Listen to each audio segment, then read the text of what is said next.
Hey, what's going on, people? Your boy, man, Mike, coming at you guys for more Atlanta Falcons news and rumors. All right, let's get straight to it, man. Arthur Smith had a lot to say today, but let's get to the ones that I think is very interesting for the Atlanta Falcons, kind of give you guys an idea of what the Falcons are going to be doing going into the 2022 season.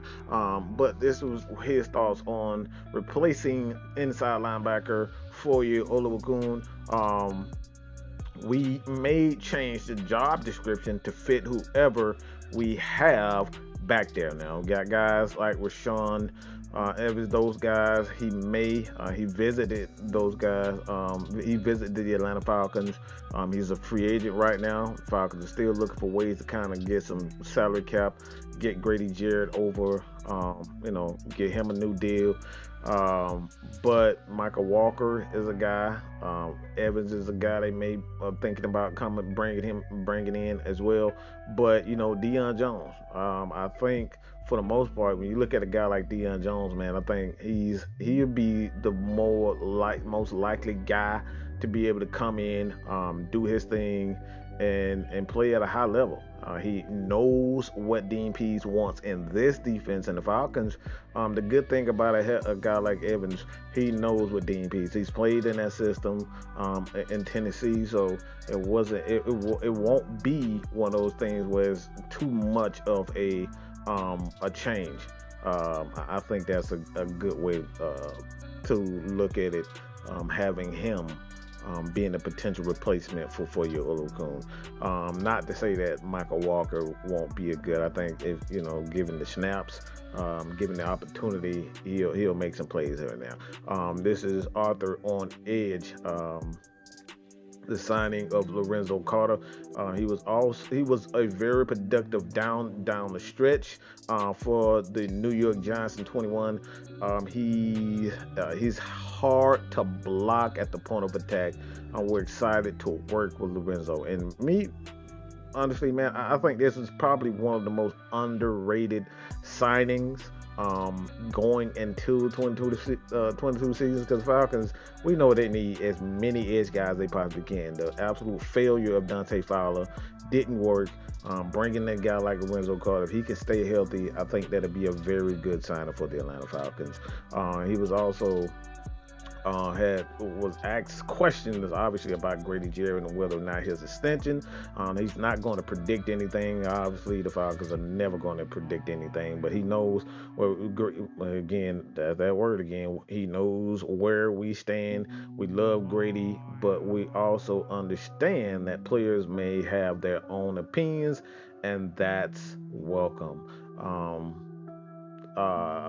And that's part of the NFL and doing business. We see how it plays out. I love Grady.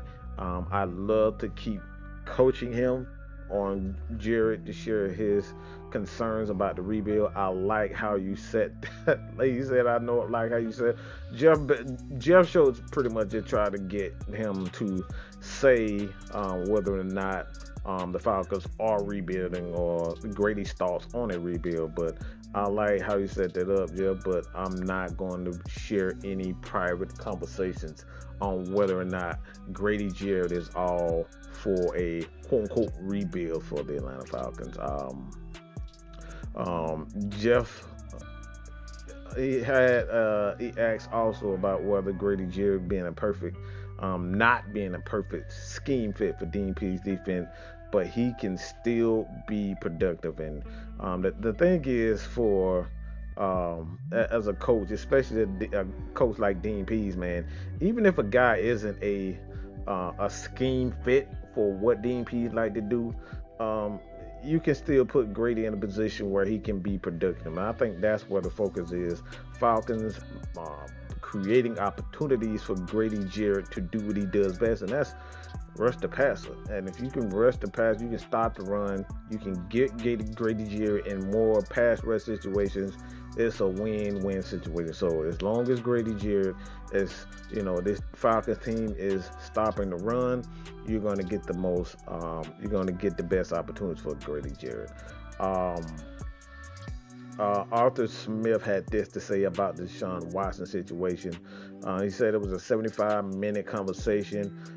Had it gotten any further, more investigation would have been done. But from what I get out of this, and the conversation at each state, you guys can check it out on Twitter.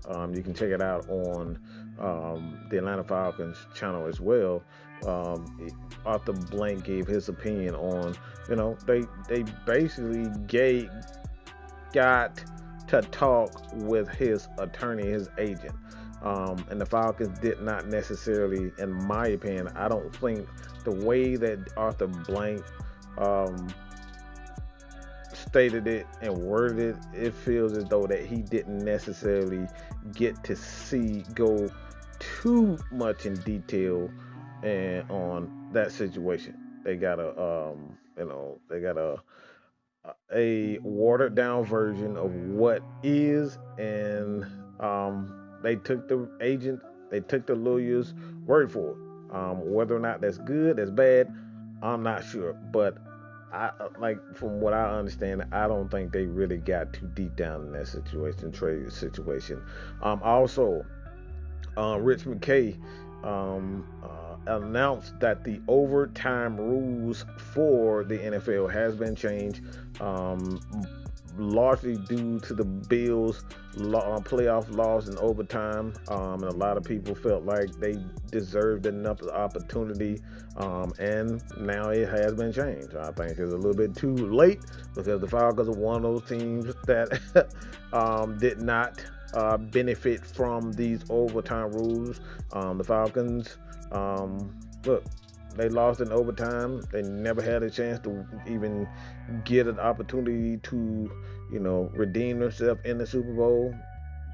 The Patriots, they scored one time and our dreams were shattered. So I'm a little bit biased for this situation. I don't give a fuck because at the end of the day, it's not going to bring back that Super Bowl for the Atlanta Falcons. So, look, I don't feel sorry for the Bills. I don't feel sorry for any other team because these rules wouldn't change for the Atlanta Falcons. So again, that's my biased take. What do you guys take on the overtime rules being changed? And like I said, at the end of the day, man, you got to make a stop. That's how I feel it. If you don't make a stop when your team needs it most, I don't feel as though that you deserve a second chance. Do what you got to do to build the team and have that balance. And if you don't get an opportunity, that's all on you. Get the stop when they need it most. If you don't, so be it. But this past year, the postseason was 10-2, including 7 of those 10 wins coming in open possession in overtime. So, hey man, maybe that's one of the reasons why, they had to go change the rules. But let me know what you guys think about it. Continue to support your boy here at McKay Sports. I'm out of here, small man. Peace.